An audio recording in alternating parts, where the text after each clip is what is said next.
Alright, so today we're looking into the life and death of the world's most powerful man, Jeffrey Epstein. To explain the best way, we first have to go back to August 10th, 2019.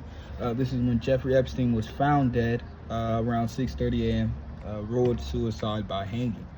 Now, there's a lot of controversy around this, a lot of questioning, because there was a lot of weird happenings around that time. So the first thing, camera footage cuts out. The cameras completely die for 2 hours. The guards are exchanged hours before, and apparently they fell asleep for the 2 hours that he died. And then the footage is literally edited. This is footage that they posted and that they said is real. This is what is actually there when you go behind the footage and go in and actually look at it. Now, for this, we have to go back and look at why someone would want to free him. Who would be able to do this? We have to look at this man here, William Barr. William Barr is a well-known cover-up artist, former CIA operative, has connections to Jeffrey from a young age, which is not confirmed, but from these pictures we can see they went to the same camp. And New York Times literally labeled him the greatest cover-up artist of all time. And this is the picture of him when he was younger, the same picture with him with Jeffrey. This is him next to him today. And they say this is not the same person. Not last, but next is a setup. The setup, August 8th, 2019, 2 days before he's found dead. Cameras stopped working in the jail, of course. He signs his final will.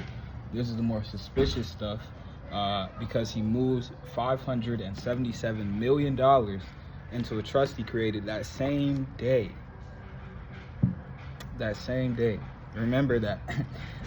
And his cellmate also is moved out August 9th, the day before he dies, and is later found dead on November 27th, apparently from COVID-19.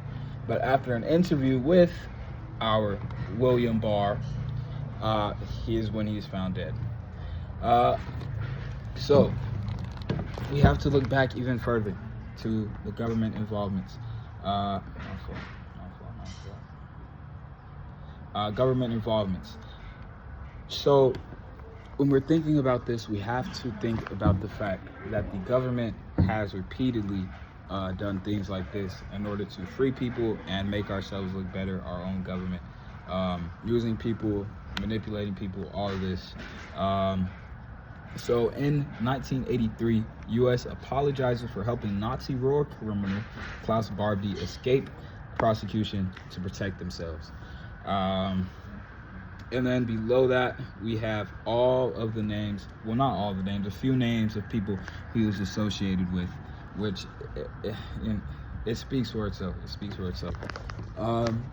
But within all of this, all of the people who he was working with and may not have had connections to, we have to remember the victims, because they're who really matter. These are a few names of victims, the only 3 names that have came forth publicly. And this is my call to action. My call to action is just to make sure that we pay attention to who's in office, pay attention to who's connected to who, so that we can see a little bit more of what's really going on, and not believing blindly what our government tell us, because they're clearly connected to more than they say. This is him with Michael Jackson. I don't think he was with him, but I think it's funny. And that's all.